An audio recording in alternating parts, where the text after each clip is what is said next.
வாழ்க்கையில நாம எல்லாருக்கும் ஏதோ ஒரு கட்டத்துல ஒரு கேள்வி இருக்கும். ஏன் அந்த சான்ஸ், ஏன் அந்த வாய்ப்பு அவனுக்கு மட்டும் கிடைச்சது? ஏன் கடவுள் அந்த வாய்ப்பை எனக்கு கொடுக்கல? ஏன் கடவுள் அவனை மட்டும் தேர்ந்தெடுத்தார்? என்னை விட அவன் எந்த விஷயத்துல வசத்தி, எந்த விஷயத்துல பெரியவன் அப்படின்ட்டு இந்த கேள்வியவே மகாபாரதத்துக்கு கொண்டு போய் பாருங்களேன். குருஷேத்திர போர்க்களத்துல அர்ஜுனனை விட வயசுல பெரியவங்க எவ்வளவோ பேர் இருந்தாங்க. அனுபவத்துல உயர்ந்த பீஷ்மர் இருந்தார். தர்மத்தை கடைபிடிச்ச யுதிஷ்டர் இருந்தார். தன் நிகரில்லாத வில்லாளியா சொல்லப்பட்ட கர்ணன் இருந்தார். பெரிய குருமார்கள், மகா ரதத்தவர்கள், அரசர்கள் எல்லாருமே இருந்தாங்க. ஆனா பகவான் கிருஷ்ணர் ஏன் அர்ஜுனனோட தேர்ல மட்டும் ஏறி உட்கார்ந்தார்?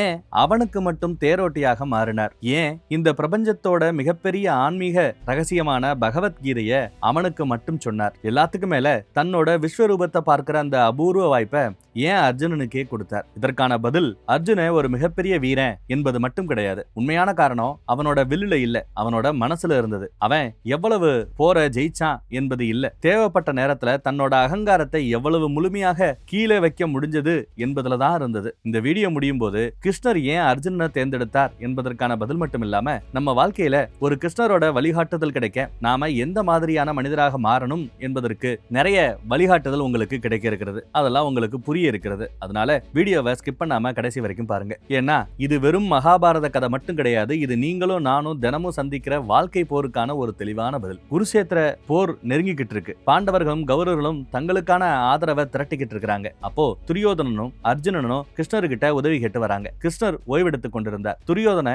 அவருடைய தலைப்பக்கத்துல போய் உட்காந்துக்கிட்டான். அர்ஜுனனும் இயல்பாவே அவருடைய காலடி பக்கத்துல போய் நின்னார். கிருஷ்ணர் கண் திறந்ததும் முதல்ல பார்த்தது அர்ஜுனனை தான். பிறகுதான் துரியோதனனை பார்த்தார். அப்போ கிருஷ்ணர் ரெண்டு ஆப்ஷனை கொடுத்தார். ஒரு பக்கம் ஆயுதம் ஏந்தாம போரிடாம இருக்க போற வெறும் தேரோட்டியாக மட்டுமே இருக்க போற கிருஷ்ணன், இன்னொரு பக்கம் அவருடைய மிகப்பெரிய நாராயணி சேனை. ஒருத்தர் இந்த ரெண்டுல ஒரு ஆப்ஷன் எடுத்துக்கலாம், மீதி இருக்கிற ஆப்ஷன் இன்னொருத்தவருக்கு அப்படின்னு சொல்லிட்டார். இங்க கொஞ்சம் நாம நின்னு யோசிக்கணும். உங்க முன்னாடி ஒரு பக்கம் பல ஆயிரம் வீரர்களை கொண்ட ஒரு மிகப்பெரிய படை, இன்னொரு பக்கமோ போரே செய்ய மாட்டேன், போரே பண்ண மாட்டேன்னு சொல்லக்கூடிய ஒரு மனிதர். உங்ககிட்ட இந்த ரெண்டுல எதை தேர்ந்தெடுப்பீங்கன்னு கேட்டா, அறிவு இருக்கிற யாரா இருந்தாலும் போர் நடக்க போகுது, அதனால படதான் வேணும் அப்படின்னு தானே முடிவெடுத்திருப்போம். துரியோதனனும் அதைத்தானே தேர்ந்தெடுத்துட்டு அவனுக்கு சந்தோஷம் தாங்க முடியல. கிருஷ்ணரோட முழு சேனையும் தனக்கு கிடைச்சிருச்சுன்னு நினைச்சான். ஆனா அர்ஜுன ஒரு நொடி கூட தயங்காம எனக்கு நீங்க மட்டும் போதும் அப்படின்னு கிருஷ்ணரை தேர்ந்தெடுத்தார். இதுதான் முதல் ரகசியம். துரியோதன கிருஷ்ணர்கிட்ட இருந்த சக்தியை தேர்ந்தெடுத்தான். அர்ஜுன அந்த சக்தியோட மூலத்தை தேர்ந்தெடுத்தான். துரியோதன எண்ணிக்கையை பார்த்தான். அர்ஜுன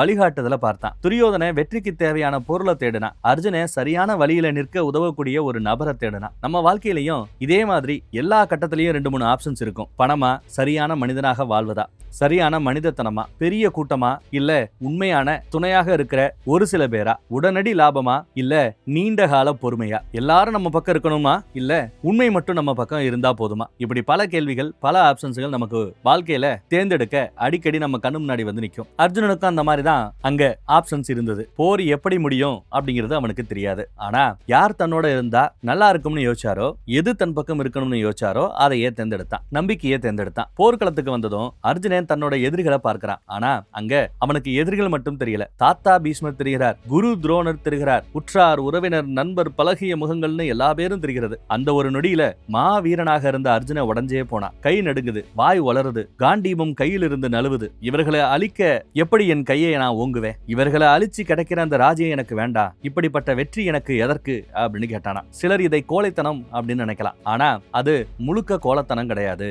அவனுக்குள் இருந்த மனிதாபிமானம், பாசம், தர்மம், குழப்பம் எல்லாமே ஒரே நேரத்துல அவன் மனசுல மோதி இருக்குது. எதை செஞ்சாலும் தப்பு போல இருக்கிற ஒரு நிலை. நம்ம வாழ்க்கையிலையும் இப்படிப்பட்ட ஒரு சூழ்நிலை வரும். குடும்பத்துக்காக ஒரு முடிவு எடுத்தா நம்ம கனவு பாதிக்கப்படும். கனவை தேர்ந்தெடுத்தா குடும்பம் கஷ்டப்படும். வேலையை விட்டா எதிர்காலம் என்ன ஆகுங்கிற பயம். வேலையிலேயே இருந்தா மன நிம்மதி போயிடுமே அப்படிங்கிற வேதனை. எந்த பக்கம் திரும்பினாலும் ஒரு இழப்பு. அந்த நேரத்துல பல பேர் என்ன செய்வாங்க? தங்களுக்கு எல்லாம் தெரிஞ்ச மாதிரி நடிப்பாங்க. தங்களோட முடிவு தவறாக இருந்தாலும் ஈகோவுக்காக அதையே பிடிச்சுக்கிட்டு நிப்பாங்க. ஆனா அர்ஜுனன் அப்படி செய்யல. எது தர்மம் என்று எனக்கு புரியவில்லை, நான் உன்னோட சிஷ்யன், எனக்கு சரியான வழியை காட்டு அப்படின்னு கிருஷ்ணர்கிட்ட சரணாகதி அடைஞ்சான். கவனிங்க, அவன் வில்ல கீழே வைத்த அந்த நிமிஷம் தான் அவன் உண்மையான கல்வி ஆரம்பமாகிருக்கிறது. எனக்கு எல்லாம் தெரியுங்கிற அந்த மனநிலை முடிந்த நிலையில ஞானத்துக்கான கதவு திறந்ததே அவன் வில்ல கீழே வைத்த அந்த நொடிதான். எனக்கு வழிகாட்டுங்கன்னு கேட்ட அந்த நொடிதான். அர்ஜுனே முட்டாள் கிடையாது, உலகமே மதித்த வில்லாளி, பல யுத்தங்களை பார்த்தவன். ஆனா ஒரு விஷயம் புரியாத போது எனக்கு புரியலன்னு நேர்மையா ஏத்துக்கொள்ளக்கூடிய அந்த பக்குவம் அவன்கிட்ட இருந்தது. இதுதான் கிருஷ்ணர் தன்னுடைய ஞானத்தை வைக்க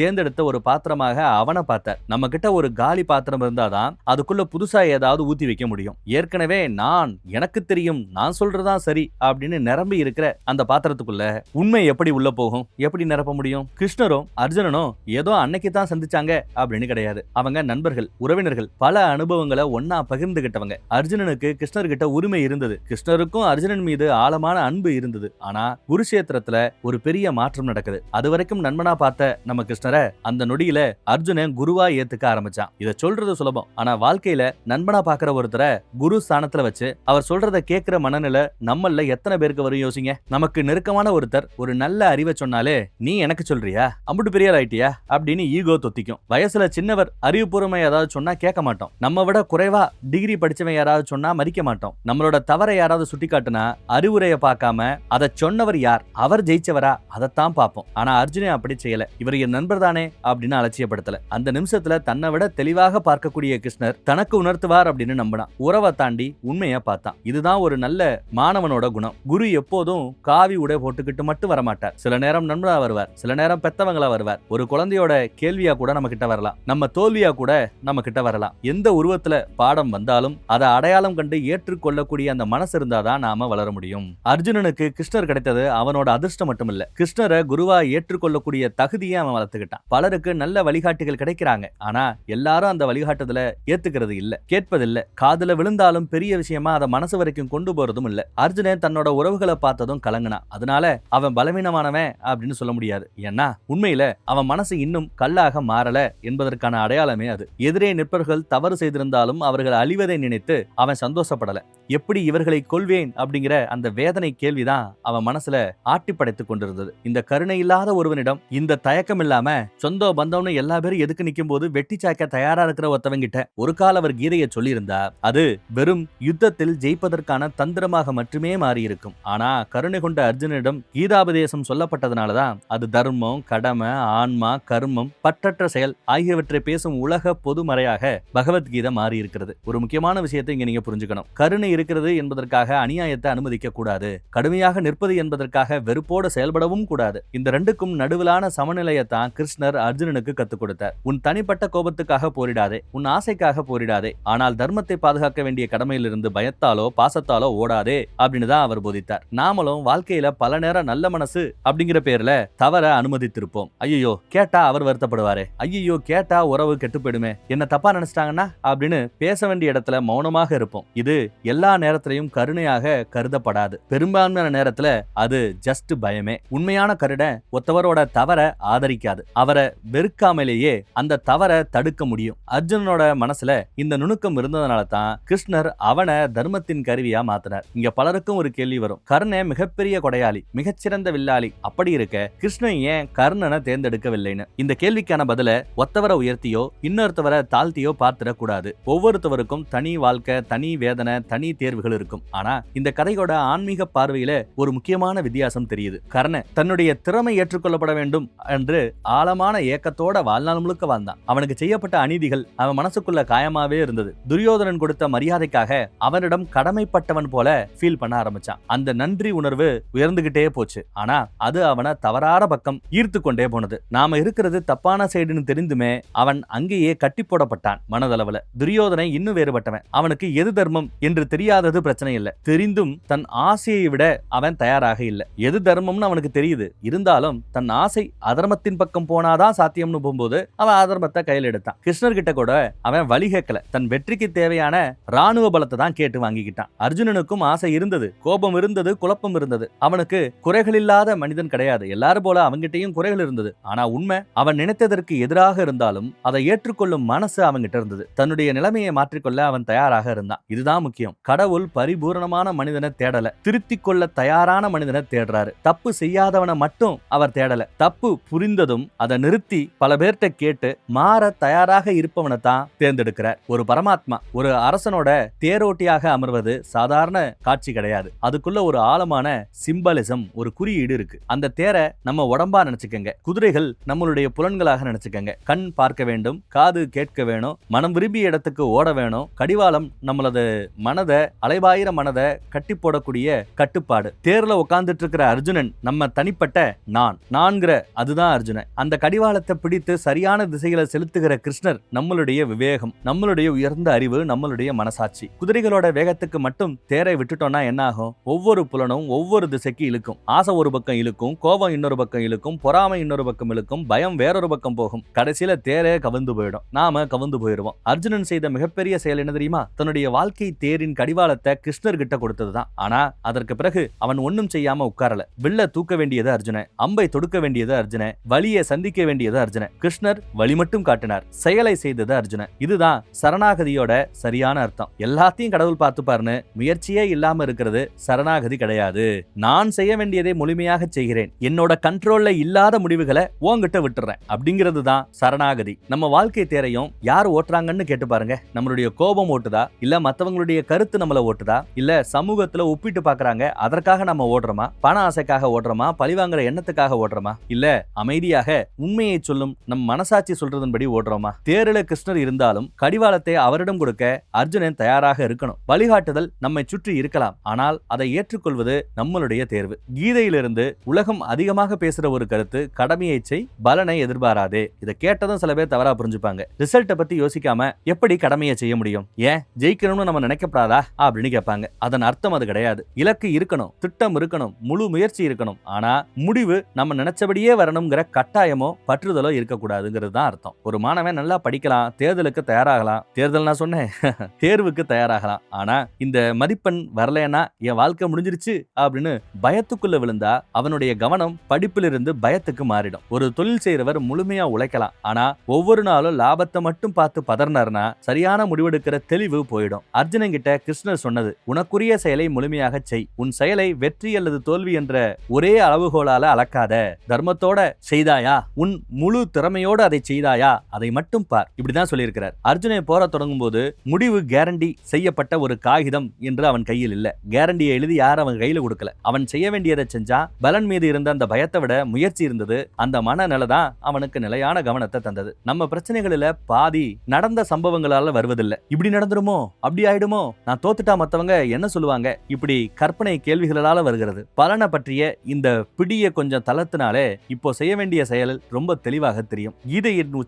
கீதையோட உச்சமான தருணங்களில் ஒன்று விஸ்வரூப தரிசனம். காலம், படைப்பு, அழிவு, எல்லா உயிர்களும் அனைத்தையும் தன்னுள் கொண்ட பிரபஞ்ச வடிவத்தை கிருஷ்ணர் அர்ஜுனனுக்கு காட்டுகிறார். ஆனால் அதற்கு முன்னாடி அர்ஜுனன் ஒரு விஷயம் செய்கிறான். நீங்கள் கூறுவது உண்மை என்று நான் நம்புகிறேன், ஆனாலும் அந்த பரம வடிவத்தை பார்க்க நான் தகுதியானவன் என்று நீங்க நினைத்தால் எனக்கு காட்டுங்கள் அப்படின்னு பணிவோட கேட்டிருக்கிறான். அவன் கட்டளை இடல, நீ கடவுளா ப்ரூவ் பண்ணு பாப்போம் அப்படின்னு சேலஞ்சு செய்யல. நம்பிக்கையோட புரிஞ்சுக்கிட்டு ஆவலோட கேட்டான். அதனாலதான் அவனுக்கு தேவையான அந்த தெய்வீக பார்வை கொடுக்கப்பட்டது. இங்க ஒரு வாழ்க்கை பாடம் இருக்கு. எல்லா உண்மையையும் நம்ம வழக்கமான பார்வையால பார்க்க முடியாது. சில விஷயங்களை புரிந்து கொள்ள நம்ம பார்வையே முதல்ல வளர்த்துக்கணும். ஒரு குழந்தைக்கு பெரியவர்களோட பொறுப்பு புரியாதது மாதிரி தயாராகாத மனசுக்கு சில ஆழமான உண்மைகளும் புரியாது. அர்ஜுனன் விஸ்வரூபத்தை பார்த்ததும் சந்தோஷப்பட்டு பரம ஆனந்தம் எல்லாம் அடையல, அதிர்ச்சியும் பயமும் அவனுக்கு வந்தது. ஏன்னா உண்மை எப்போதும் நம்ம எதிர்பார்க்கிற அளவுக்கு மென்மையாக இருக்காது. படைப்போட அழிவும் இருக்கும், ஆரம்பத்தோடு முடிவும் இருக்கும். அந்த காட்சிக்கு பிறகு அர்ஜுனன் புரிந்து கொண்டது, நான் ஏதோ உலகத்தை இயக்கிக்கிட்டு இருக்கிறவன் அப்படின்னு கிடையாது. ஒரு பெரிய தர்ம செயலோட ஒரு சின்ன கருவினா, கருவியிலேயே சின்னது பெருசுன்னு எல்லாம் கிடையாது. சரியான கையில் இருக்கிற கருவி அதுதான் மிகப்பெரிய காரியத்தை செய்யுமா. கிருஷ்ணர் கீதைய ஒரு மேடையில நின்னு ஆயிரக்கணக்கான மக்களுக்கு ஒரு உரையாக சொல்லல. போர்க்களத்துக்கு நடுவுல தன்னோடு முழு நம்பிக்கையோடு முன்னாடி நின்ன ஒரு நண்பர்கிட்ட சொன்னார். அர்ஜுனன் கிருஷ்ணரை பயத்தால மட்டும் மதிக்கவில்லை, அவரை நேசித்தான். நண்பனா உரிமையோடு பழகினா, தேவைப்பட்ட நேரத்துல குருவா தலைவணங்கினா. இந்த அன்பும் பணிவும் சேர்ந்ததுனால தான் கிருஷ்ணரோட வார்த்தைகள் வெறும் தகவலாக இல்லாம அவனுடைய உள்ளத்துக்குள்ள போனது. இன்னைக்கு நாம நிறைய தகவல்கள் சேகரிக்கிறோம், 100 வீடியோ பார்க்கிறோம், 1000 குவாட்ஸ் சேவ் பண்ணிக்கிறோம். ஆனா வாழ்க்கை மாறுதா? பெரும்பாலும் இல்ல. ஏன்னா தகவல் மூளைக்குள்ள போறது இல்ல, உணர்வு மனசுக்குள்ள போறது இல்ல. அர்ஜுனன் கேட்டது விவாதம் பண்ணுவதற்காக இல்ல, வாழ்க்கையை திருத்திக் கொள்வதற்காக. அவன் கேள்வியை கேட்டான், ஆனா கிருஷ்ணரை கேள்வி கேட்டு தோற்கடிப்பதற்காக முயற்சிக்கல, தன்னுடைய குழப்பத்தை தீர்க்கிறதுக்காக சரியான டவுட்டை கேட்டான். இந்த வித்தியாசம் ரொம்ப முக்கியம். நம்மள பெரும்பாலும் நம்ம கிட்ட எதுக்கு நிக்கிறால விவாதம் பண்ணி தோற்கடிக்கத்தான் முயற்சி பண்ணிருப்போம். அப்படி அவன் செய்ய விரும்பல. ஒரு உண்மையான குரு கிடைக்கிறதுக்கு முன்னாடி உண்மையான மாணவனாக நாம இருக்கணும். நமக்கு பிடிச்சதை மட்டும் சொல்பவரை குருவா தேர்ந்தெடுத்தா அது வழிகாட்டுதல் கிடையாது, அது நம்ம கருத்துக்கு கிடைக்கிற கைத்தட்டல். நம்மை தேவையான இடத்துல நிறுத்தி தவற சொல்லி செயலில் தள்ளுபவர்கள் தான் உண்மையான வழிகாட்டி. கிருஷ்ணர் அர்ஜுனன் கிட்ட அன்பு வைத்திருந்தார். அதனால அவரை போரில் இருந்து காப்பாற்றி வீட்டுக்கு அனுப்பவில்லை. மாறாக அவன் செய்ய வேண்டிய கடினமான கடமைகளை செய்ய தயாராக்கினார். உண்மையான அன்பு எப்போதும் நம்ம சௌகரியமா இருக்கணும், கம்ஃபர்ட் ஜோன்ல இருக்கணும் அப்படிங்கிறதுக்காக இருக்காது. நம்மளுடைய உயர்ந்த நிலைக்கு தள்ளணும். மகாபாரத போருக்கு பிறகு பல ஆண்டுகள் கடந்து போயாச்சு. ஒரு கட்டத்துல கிருஷ்ணர் தன்னுடைய அவதார பயணத்தை முடிக்கிறார். அந்த செய்தி அர்ஜுனனுக்கு முழுமையா போய் சேருது. அவர் முழுமையா உடஞ்சே போயிடுறாரு. போர்க்களத்துல அசைக்க முடியாத வீரனாக இருந்த அர்ஜுன பிறகு ஒரு சாதாரண மோதலிலேயே தன்னுடைய பழைய வலிமை செயல்படாமல் தவிக்கிறான் அப்படின்னு மகாபாரதத்தோட இறுதி பகுதிகள் விவரிக்கின்றன. அதே காண்டீபம் கையில் இருக்கு, அதே அம்புகள் கையில் இருக்கு, அதே அர்ஜுனன் தான். ஆனா முன்பு இருந்த அந்த சக்தியோ துல்லியமோ அவன்கிட்ட இல்ல. அப்போதுதான் அவனுக்கு மிகப்பெரிய உண்மை முழுமையா புரியுது. இந்த வெற்றிகள் எல்லாம் என்னால் மட்டும் நடந்தது கிடையாது, என்னை ஒரு கருவியாக பயன்படுத்திய அந்த தெய்வீக அருளால் நடந்ததுங்கிறது அவனுக்கு புரிஞ்சது. இதை கேட்டதை நம்ம ஒண்ணுமில்ல அப்படின்னு நாமளே தாழ்த்திக்க வேண்டிய அவசியம் இல்ல. மாறாக நம்மிடம் உள்ள திறமைக்கு நன்றி கொள்ளணும். இன்றைக்கு நமக்கு பணம் இருக்கலாம், பதவி இருக்கலாம், புகழ் இருக்கலாம், உடல் வலிமை இருக்கலாம், அறிவு இருக்கலாம். ஆனா இவை எல்லாமே நிரந்தரமான சொத்து கிடையாது. நமக்கு சில காலம் ஒப்படைக்கப்பட்டிருக்கிற ஒரு பொறுப்பு மட்டுமே. இந்த உணர்வு வந்தா கர்வம் குறையும். வெற்றி வந்தா தலை சுற்றாது. தோல்வி வந்தா வாழ்க்கை முடிஞ்சிருச்சு அப்படின்னு போல தோணாது. எனக்கு கிடைத்த போது அதை சரியாக பயன்படுத்தினேனா அப்படிங்கிற கேள்விதான் முக்கியம். அர்ஜுனன் தன்னுடைய இறுதி காலத்துல ராஜ்யம், அதிகாரம், புகழ் எல்லாத்தையும் பின்னால் விட்டு மகா பிரஸ்தான பயணத்துக்கு புறப்படுகிறான். உலகம் முழுக்க புகழப்பட்ட வீரனோட கடைசி பாடம். எதையும் எடுத்துக்கிட்டு போக முடியாது. கடைசியில நம்மோடு வருவது நம்முடைய தர்மமும் நம்முடைய உள்ளத்தோட நிலையும் மட்டும்தான். இவ்வளவு நேரம் நாம அர்ஜுனனை பத்தி பேசினோம். ஆனா இந்த கதையோட உண்மையான மையம் யார் தெரியுமா? நீங்களும் நானும் தான். நம்ம வாழ்க்கையே ஒரு குருட்சேத்திரமா எடுத்துக்கலாம். அங்க எதுக்கு ஆயுதத்தோட கௌரவர்கள் மட்டும் நிக்க மாட்டாங்க. நம்மளுடைய பயம் ஒரு கௌரவன். நம்ம கிட்ட இருக்கிற அந்த தள்ளி போற பழக்கம், அப்புறம் பாத்துக்கலாம்ங்கிற அந்த பழக்கம் ஒரு கௌரவன். மத்தவங்க என்ன நினைப்பாங்க அப்படிங்கிற ஒரு கவலை ஒரு கௌரவன். பொறாம, கோபம், பழிவாங்கிற எண்ணம், கட்டுப்படுத்த முடியாத ஆசை, இது எல்லாமே நம்ம மனசுக்குள்ள வரிசையா நிக்கிற படைங்க. அதே மனசுக்குள்ள ஒரு அர்ஜுனனும் இருக்கிறான். சரியானதை செய்யணும் அப்படிங்கிற ஆசை இருக்கும். ஆனா எப்படி செய்வது என்று தெரியாம குழம்புறான். சில நேரம் வில்ல கீழே போட்டுவிட்டு என்னால முடியாதுன்னு உக்காந்துக்கிறான். அதே நேரம் ஒரு கிருஷ்ணரோட குரலும் நமக்கு கேட்கும். அது நம்ம விவேகம், மனசாட்சி, உணர்ச்சியின் சத்தம் அடங்கிய பிறகு அமைதியாக கேட்கிற அந்த உண்மை. ஆனா அந்த குரல் மிக மெதுவாக இருக்கும். ஈகோ, பயம், ஆசை எல்லாம் சத்தமா கத்தும்போது அது கேட்காது. அதனால நம்முடைய முதல் முயற்சி கொஞ்ச நேரம் நின்னு கேட்கறதுக்கு முயற்சி பண்ணணும். உடனடியா ரியாக்ஷன் கொடுக்காம இருக்கணும். நாம இப்போ செய்ய போறது அது ஆக்ஷன், இது ரியாக்ஷன் சொல்லுவாங்க இல்ல, அப்படி அந்த ரியாக்ஷன் செய்யறதுக்கு முன்னாடி இப்ப நாம செய்ய போறது கோபத்தாலா, இல்ல பயத்தாலா, இல்ல உண்மை நிலையில சரியானது அப்படின்னு முடிவெடுத்து செய்யறோமா அப்படிங்கறத நமக்கு நாமே கேட்டுக்கணுமா. குருட்சேத்திரம் அப்படின்னா ஒரு பெரிய யுத்தம் அப்படின்னு மட்டும் எடுத்துக்காதீங்க. காலையில எந்திரிச்சு நம்மளோட கடமையை ஒழுங்கா செய்யறோமா, இல்ல இந்த வேலையை நம்ம ஏன் கொஞ்ச நேரம் தள்ளிப்படக்கூடாது அப்படின்னு யோசிக்கிறோமா, அது கூட ஒரு சின்ன குருஷேத்திரம்னு சொல்லலாம். நம்ம மனசுக்குள்ள நடக்கிற குருஷேத்திரம்னு சொல்லலாம். தவறு செய்யறத ஒத்துக்கொள்வதா, ஈகோவுக்காக மறைப்பதா அப்படிங்கிறதும் ஒரு குருஷேத்திரம் தான், ஒரு யுத்தம் தான். சுலபமான பொய்யா இல்ல கஷ்டமான உண்மையா என்பதும் ஒரு யுத்தம் தான். ஒவ்வொரு முறையும் நம்ம விவேகத்தை தேர்ந்தெடுக்கும் போது, உண்மையை தேர்ந்தெடுக்கும் போது கிருஷ்ணரை நாம தேரோட்டியா ஏத்துக்கொள்கிறோம்னு அர்த்தம். சரி, இப்போ இந்த கதையை நிஜ வாழ்க்கைக்கு கொண்டு வருவோம்.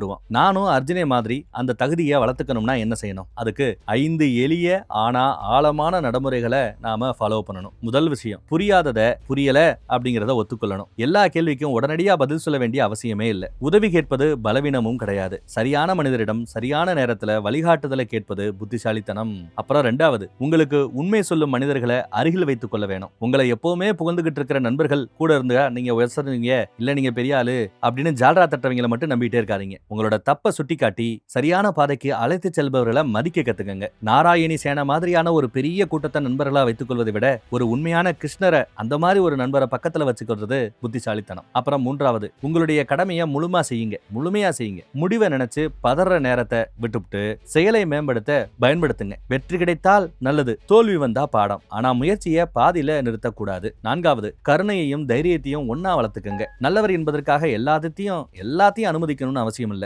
உறுதியானவர் என்பதற்காக எல்லாரையும் காயப்படுத்தணுங்கிற அவசியமும் இல்ல. மனிதரை வெறுக்காம தவற எதிர்க்க கத்துக்கொள்ளணும். 5வது, ஒவ்வொரு நாளும் உங்க ஈகோவை குறைச்சுக்கிறதுக்கு ஏதாவது ஒரு வழி செய்யணும். தப்பு செஞ்சா மன்னிச்சிடுங்கன்னு கேட்டு பழகணும். தெரியாத விஷயத்தை தெரிஞ்சுக்கணும். உதவி செய்யறவங்களுக்கு நன்றின்னு சொல்லி பழகணும். ஜெயிச்சிங்கன்னா எல்லா கிரெடிட்டையும் எனக்கு சொந்தம்னு எடுத்துக்காதீங்க. இதுதான் ஞானத்துக்கான அர்ஜுனனாக இருப்பதற்கு தேவையான 5 தகுதிகள். இதெல்லாம் ஒரே நாள்ல நடக்குமா அப்படின்னு கேட்டா நடக்காது. அர்ஜுனன் என்ன ஒரே நொடியில பரிபூரணனாக மாறிவிட்டானா என்ன? கேள்வி கேட்டான், சந்தேகப்பட்டான், மீண்டும் கேட்டான், புரிந்த பிறகு எழுந்து நின்னான். அதுக்கு பேரு தான் growth, வளர்ச்சிங்கிறது. சரணாகதி அப்படிங்கிற வார்த்தைய சிலர் பயத்தோட கனெக்ட் பண்ணி பாக்குறாங்க. நான் தோத்துட்டேன், இனி என்னால் எதுவும் செய்ய முடியாது, சரண் அப்படின்னு நினைக்கிறாங்க. ஆனா அர்ஜுனன் காட்டிய சரணாகதி அதற்கு அப்படியே நேர்மாறானது. அவன் கிருஷ்ணர் கிட்ட சரணடைந்த பிறகுதான் செயலில் எழுந்தான். அதற்கு முன்னாடி குழப்பத்தால உட்கார்ந்துட்டு இருந்தான். சரணாகதி அவனுடைய சக்தியை எடுத்துக்கொள்ளவில்லை. சிதறி கிடந்த சக்தியை ஒரே திசையில் செலுத்த பயன்படுத்தப்பட்டது. ஒரு விஷயம் நம்ம கட்டுப்பாட்டுல இருக்கா இல்லையா என்பதை பிரித்து பார்ப்பது சரணாகதியோட நடைமுறை வடிவமா. முயற்சி நம்ம கட்டுப்பாட்டில் இருக்கு, நேர்மை நம்ம கையில் இருக்கு, தயாரிப்பு நம்ம கையில் இருக்கு, பேசும் வார்த்தை நம்ம கையில் இருக்கு. ஆனா எல்லாருடைய ரியாக்ஷனும் நம்ம கையில கிடையாது. சந்தையோட நிலை நம்ம கையில கிடையாது. மார்க்கெட் ரிஸ்க், மார்க்கெட் இன்னைக்கு ஏறுமா இறங்குமா நம்ம கையில கிடையாது. கடந்த காலம் நம்ம கையில கிடையாது, எதிர்காலமும் நம்ம கையில கிடையாது. நம்ம கையில் இல்லாததை கட்டுப்படுத்த முயற்சி செய்யும் போது கவலை பறக்குது. நம்ம கையில் இருக்கிறத செய்யாம விடும்போது வருத்தம் பறக்குது. கிருஷ்ணர் காட்டிய பாதை உன் கட்டுப்பாட்டில் இருப்பதை முழுமையாக செய். உன் கண்ட்ரோல்ல என்ன இருக்கோ அதை ஒழுங்கா செய், மீதிய அமைதியோடு ஏத்துக்கோ அப்படின்னு சொன்னார். இந்த வீடியோவோட ஆரம்பத்துல கிருஷ்ணர் ஏன் அர்ஜுனனை தேர்ந்தெடுத்தார் அப்படின்னு ஒரு கேள்வி கேட்டோம். இப்ப அதே கேள்வியை திரும்பி பார்ப்போம். முதல்ல கிருஷ்ணர் அப்படியே கேள்வியை உள்டாவா போறேன் பாருங்க. கிருஷ்ணரை தேர்ந்தெடுத்தது யார்? அர்ஜுனனுக்கு கிருஷ்ணரோட மிகப்பெரிய சேனையை தேர்ந்தெடுக்கவோ இல்ல சாதாரண கிருஷ்ணனை தேர்ந்தெடுக்கவோ அப்படிங்கிறப்பல ரெண்டு வாய்ப்பு கொடுக்கப்பட்டது. அவன் கிருஷ்ணனை தான் தேர்ந்தெடுத்தான். போர்க்களத்துல எல்லாத்தையும் தூக்கி போட்டு ஓடுறதுக்கும் அவனுக்கு வாய்ப்பு கிடைச்சது, நின்னு உண்மையை கேட்கறதுக்கான வாய்ப்பும் கிடைக்கப்பட்டது. அவன் கேட்பதற்கான அந்த வாய்ப்பை தேர்ந்தெடுத்தான். ஈகோவை பிடிச்சுக் கொள்வதற்கும் வாய்ப்பு கொடுக்கப்பட்டது. நான் உங்களுடைய சிஷ்யன் அப்படின்னு சீடனாக மாறுவதற்கான வாய்ப்பும் கொடுக்கப்பட்டது. அவன் இரண்டாவது வாய்ப்பை தேர்ந்தெடுத்தான். தனிப்பட்ட பாசத்துக்கும் தர்ம கடமைக்கும் நடுவில் சிக்கி தவித்த போது தெளிவு பெற தர்மத்தை அவன் தேர்ந்தெடுத்தான். அதனால கிருஷ்ணர் அர்ஜுனனை தேர்ந்தெடுத்தது ஒரு பக்கம் உண்மை அப்படின்னு எடுத்துக்கிட்டா, அர்ஜுனன் கிருஷ்ணரை தேர்ந்தெடுத்ததும் அதற்கு சரி நிகராக இன்னொரு பக்கம் இருக்கிற உண்மை. ஒரு நாணயத்தோட ரெண்டு பக்கம் மாதிரி அர்ஜுனன் கிருஷ்ணரை தேர்ந்தெடுத்ததுனாலதான் கிருஷ்ணன் அர்ஜுனரை இன்னொரு பக்கம் தேர்ந்தெடுத்தார் அப்படிங்கறத உண்மையை நாம புரிஞ்சுக்கணும். அர்ஜுனன் மிகப்பெரிய வீரன் தான், ஆனா அதை விட அவன் ஒரு மிகப்பெரிய மாணவனும் கூட. அவன் கிருஷ்ணரோட நண்பன் தான், ஆனா தேவைப்பட்ட நேரத்துல நண்பனுக்கு முன்னால சீடனாக தலைவணங்கவும் தயாராக இருந்தான். அவனுக்கு கருணை இருந்தது, அதே நேரம் தர்மத்துக்காக கடினமான செயலை செய்யக்கூடிய தைரியமும் இருந்தது. அவன் கடமையை செஞ்சான். பலன் மீதான அந்த ஆர்வம், அந்த பிடி அவனுக்கு இல்ல. இதனால தான் கீதையை ஏத்துக்கிற அந்த ஞானத்தை பெறக்கூடிய அளவு தகுதி அவனுக்கு இருந்தது. இப்போ உங்களோட வாழ்க்கையில ஏதோ ஒரு வகையில ஏதோ ஒரு யுத்தம் தினமும் நடந்துகிட்டு தான் இருக்குது. முதல்ல எடுத்ததும் வில்ல தூக்கணும்னு ஆசைப்படாதீங்க. ஒரு நிமிஷம் நின்னு பாருங்க, பிரச்சனையை முழுமையா பாருங்க. உங்களுக்குள்ள இருக்கிற அந்த பயத்தையும் குழப்பத்தையும் நேர்மையாக ஏத்துக்கங்க. பிறகு உங்களுடைய கிருஷ்ணரோட குரலை கேட்க முயற்சி பண்ணுங்க. அது உங்களோட மனசாட்சியாகவே இருக்கலாம், உங்ககிட்ட பேசலாம், இல்ல ஒரு நல்ல குருவோட அறிவுரையாகவும் இருக்கலாம், அட்வைஸா இருக்கலாம், உண்மையான நண்பனோட சில வார்த்தைகளாகவும் இருக்கலாம். வழி தெளிவான பிறகு மட்டும் அடுத்த நொடி செயலில் இறங்குங்க. வழி தெளிவான பிறகு தயங்காதீங்க. அர்ஜுனை மாதிரி எழுந்து நில்லுங்க. உங்களுடைய காண்டீபம் உங்க மன உறுதி, உங்களுடைய அம்புகள் உங்களுடைய தினசரி செயல்கள், உங்க தேரோட்டி உங்க விவேகம். தோல்வி வந்தா அது உங்களை முடிக்க வந்த தீர்ப்பு அப்படின்னு நினைக்காதீங்க, திருத்த வந்த பாடம் அப்படின்னு பாருங்க. வெற்றி வந்தா அத கர்வத்தோட எனக்கே சொந்தம்னு நிக்காதீங்க, அத இன்னும் பெரிய ஒரு பொறுப்புக்கான வாய்ப்பா பாருங்க. உங்ககிட்ட இருக்கிற எல்லாத்தையுமே நிரந்தரமான சொத்து அப்படின்னு நினைக்காதீங்க. சரியான முறையில பயன்படுத்துவதற்காக சில காலம் ஒப்படைக்கப்பட்டிருக்கிற வரம் ஒரு டெம்பரரி வரம் அப்படின்னு நினைச்சுக்கோங்க. உங்களுடைய வாழ்க்கை மாற ஒரு மிகப்பெரிய மிராக்கல் நடக்கணும்னு அவசியம் இல்ல. சில நேரம் ஒரு நேர்மையான ஒப்புதல் போதும். எனக்கு புரியல அப்படின்னு வாயால திறந்து நீங்க சொன்னா போதும். ஒரு முழுமையான அர்ப்பணிப்பு போதும். நான் செய்ய வேண்டியதை செய்கிறேன், முடிவை பத்தி எனக்கு கவலை இல்லைங்கிற அந்த மன உறுதி போதும். அந்த நிமிஷத்திலிருந்து உங்க மனசுக்குள்ள இருக்கிற அந்த போர் மெதுவாக தெளிவாக ஆரம்பிக்கும். அதனால இன்று உங்களிடம் நான் கேட்கும் ஒரே கேள்வி இதுதான். உங்க வாழ்க்கை தேரோட கடிவாளத்தை இப்போது யார் பிடிச்சிட்டு இருக்காங்க? பயமா, ஈகோவா, இல்ல மத்தவங்களுடைய என்ன நினைப்பாங்கிற அந்த நினைப்பா, இல்ல உங்க மனசுக்குள்ள ரொம்ப அமைதியா மெதுவா கேட்டுக்கிட்டு இருக்கிற அந்த கிருஷ்ணனோட சத்தமா? முடிவு உங்க கையில தான் இருக்கு. அர்ஜுனன் அன்னைக்கு கிருஷ்ணரை தேர்ந்தெடுத்தார், அதனால அவரோட வாழ்க்கை ஒரு காவியமா மாறுச்சு. நீங்க இன்னைக்கு எதை யார தேர்ந்தெடுக்க போறீங்க? தர்மத்தின் பக்கம் நில்லுங்க, முழு மனசோட உழைங்க, பலனை நினைச்சு பயப்படாதீங்க, கருணையை இழக்காதீங்க, உண்மையையும் விட்டு கொடுக்காதீங்க. உங்களுடைய வாழ்க்கை போர்க்களத்துக்கு வெறும் ஜெயிக்கணுங்கிற அந்த எண்ணத்தோட மட்டும் போகாதீங்க. உங்களோட வாழ்க்கைங்கிற அந்த போர்க்களத்துக்குள்ள மன நிம்மதியை தேடி போங்க, வெற்றியை தேடி ஓடாதீங்க. எங்க ஆரம்பிச்சு கடைசியில வாழ்க்கை தத்துவம் வரைக்கும் நாம போயிட்டோம். பொதுவா சேர்ந்தாப்ல ஒரு நிமிஷத்துக்கு மேல ஃப்ரெண்ட் அட்வைஸ் போட்டாலே போதும் நிறுத்தடா அப்படின்னு சொல்லுவோம். இங்க நான் கிட்டத்தட்ட எவ்வளவு 20-25 நிமிஷமா அட்வைஸ் போட்டுக்கிட்டு இருக்கிறேன். நிறுத்தாம கடைசி வரை பார்த்த நல்ல உள்ளங்களுக்கு நன்றி. வீடியோ பிடிச்சிருந்தா யாருக்கு இது அனுப்புனா சரியா இருக்கும், அவங்க வாழ்க்கை மாறும் நினைக்கிறீங்களோ அவங்களுக்கு அனுப்புங்க. வீடியோவை கடைசி வரை பார்க்க சொல்லுங்க. தேங்க்யூ.